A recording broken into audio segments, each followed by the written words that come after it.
নির্বাচন নিয়ে আশঙ্কার কোনো কারণ দেখি না।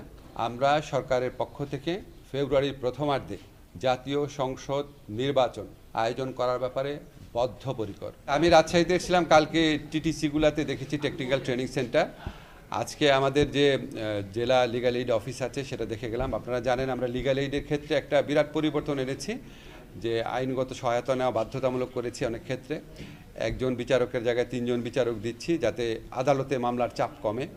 তো আমাদের 20টা জেলা প্রাথমিকভাবে বাছাই করেছিলাম, তার মধ্যে 12টাতে পাইলটিং করছি। রাজশাহীতে খুব দ্রুত শুরু করব, এই জন্য লিগ্যাল এইড দেওয়ার যে জায়গাটা সেটা দেখলাম। তো এখানে আপনার স্থান সংকুলনে খুব অভাব আছে। আমাদের ডিসি মহোদয় আশ্বাস দিয়েছেন এখানে বারান্দার দিকে কয়েকটা রুম করা হবে। তো আমরা এই আইনগত সংস্কার এগুলি আপনার খুব ইমিডিয়েটলি এটার ইম্প্যাক্ট দেখা যায় না, কিন্তু আলটিমেটলি মানুষের অনেক উপকার হবে। মামলার খরচ ঝামেলা এগুলো খুব কমে যাবে।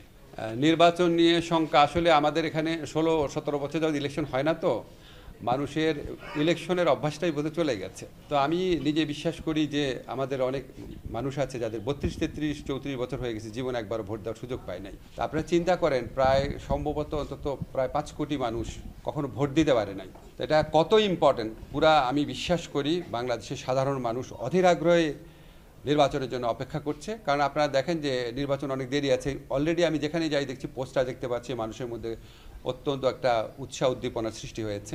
তো নির্বাচন নিয়ে আশঙ্কার কোনো কারণ দেখি না। আমি মনে করি রাজনৈতিক দলগুলো একে অপরের উপর চাপ সৃষ্টি করার জন্য বা আমাদের উপর চাপ সৃষ্টি করার জন্য কিছু কিছু কথা বলেন, আবার কিছু কিছু কথা হয়তো জেনুইনলি বলেন। তো সব কিছু শুনে হয়তো মনে হয় যে নির্বাচন নিয়ে একটা অনিশ্চয়তা বা আশঙ্কা রয়েছে। আমি আপনাদেরকে দৃঢ় কণ্ঠে বলতে চাই, আমরা সরকারের পক্ষ থেকে ফেব্রুয়ারির প্রথমার্ধে জাতীয় সংসদ নির্বাচন আয়োজন করার ব্যাপারে বদ্ধপরিকর। এটার সাথে সম্পর্কিত বা এটাকে বিলম্বিত করার কোনো ইস্যু আছে বলে আমরা মনে করি না। আমরা বিশ্বাস করি অবশ্যই ফেব্রুয়ারির প্রথমার্ধে জাতীয় সংসদ নির্বাচন অনুষ্ঠিত হবে, এবং এটার কোনো দ্বিতীয় চিন্তা বা না হলে কি হবে এই ধরনের কোনো চিন্তা আমরা মাথায় রাখছি না। এবং আমি পার্সোনালি বিশ্বাস করি আমাদের রাজনৈতিক দলগুলো ওনারা যে যাই বলুক না কেন, ওভারঅল ওনারা নির্বাচনী রাজনীতি বিশ্বাস করেন, এবং আমরা সরকারের পক্ষ থেকে নির্বাচনে ওনাদের মনে আস্থা সৃষ্টি করার জন্য, আনন্দমুখর পরিবেশ সৃষ্টি করার জন্য আমাদের যা যা করণীয় আমরা সবই করব। আমরা তো আসলে জামিনের ব্যাপারে মন্ত্রণালয়ের পক্ষ থেকে বিচারকদের কিছু বলতে পারি না, এটা বিচারকদের বিচারিক বিবেচনার ব্যাপার। এখানে আপনার তারপরে আমরা মাঝে মাঝে করার চেষ্টা করি, বোঝার চেষ্টা করি কেন আপনার অধিক জামিন হচ্ছে কোথাও বা কেন জামিন হচ্ছে না কোথাও।